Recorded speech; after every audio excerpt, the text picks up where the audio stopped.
So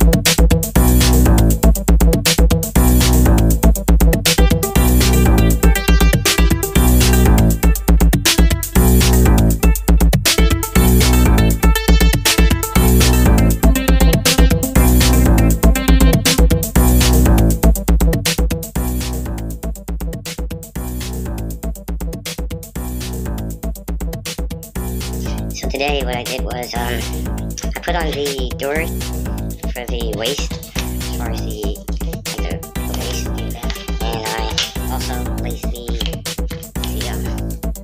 arm strap seatbelt to it. See how that is folded in on the other side? Now what I do is I just lift it, and that's the framework. This is the mechanical parts that will be powered separated from the enclosures. So the enclosures, as far as the armor, is localized on top. These things will be cut into segments. The rivets will be bolted off, unbolted off, and mounted on here. This is the transformer.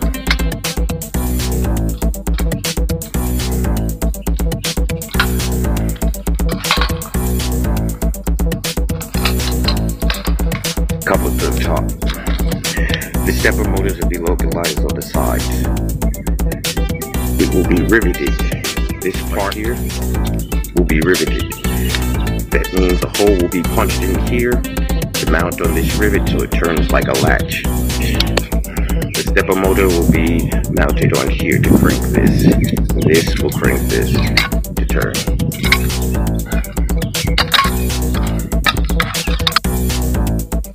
The tilt and the pan for this unit. I have the orders on the way. I have magnets, and I'm going to replace these for electromagnets and use button batteries to power it. I'm going to put stepper motors here, so it will function this part to turn it. This is the arm brace that is electromagnet, and you can see the magnet catches the lock. This is how the drone flies in here and connects to the lock, and it also slides up and down. So it's a little bit loose because I'm using no power system right here, just a manual setting to address it properly. So I will be using robot.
Is put my weight on it, release it, and what I'm going to do is put my feet on it and cause the tension.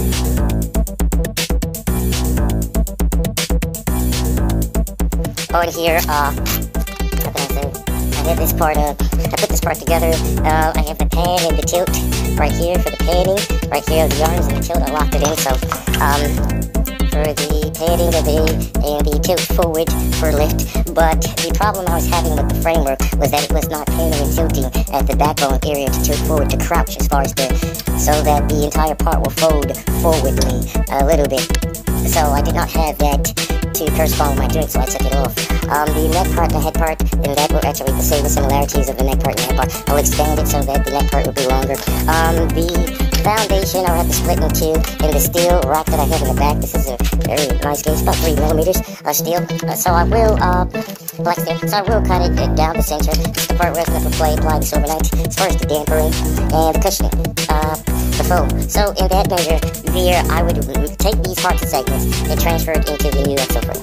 But not all the parts, I would not use the framework of the body. I will extract the framework so I can have more of a loose segment to be able to incorporate these things.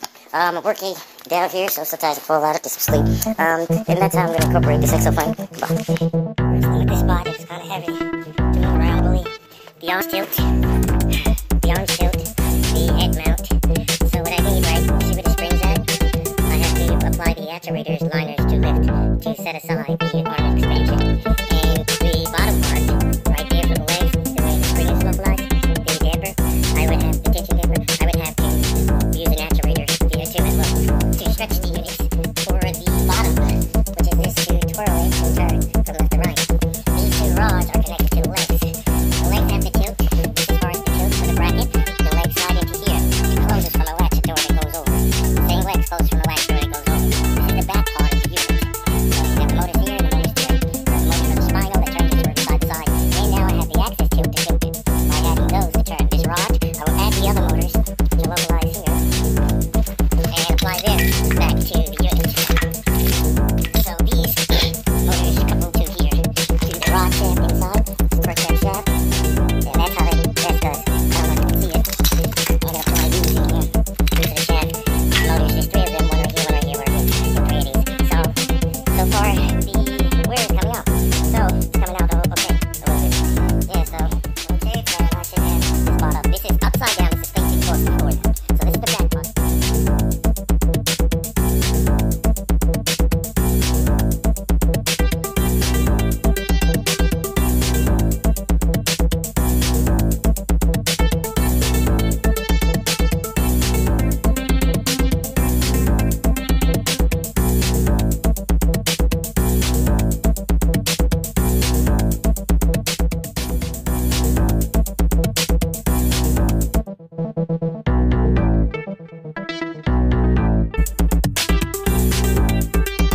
Still got more to work on. I mean, I have to put those feet down here so I can swing it.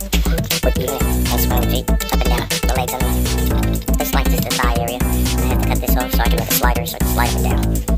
The arm with tissue functionality, like flesh to move, to shift, to shrink, or to I have no idea. It's to activate the move. So put the hands and tilts there, same thing. Same functionality, tilt, and I also have the access for the tilt. Apply the motor ring there. I still gotta add the center core motors there. And tuck these in so I can put the slider brackets.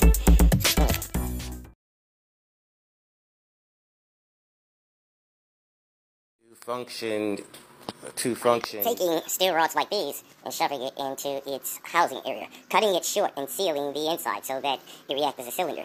There, for air or gas, I'm going to make incisions into the hollow tubes or bleeding connectors for these cylinders that I'm going to, according to the shape and parts and segments that I'm going to be, the moving parts that I'm going to be functioning. Any type of moving parts, whereas having a mechanical movements to where I'm using tubes within a tube.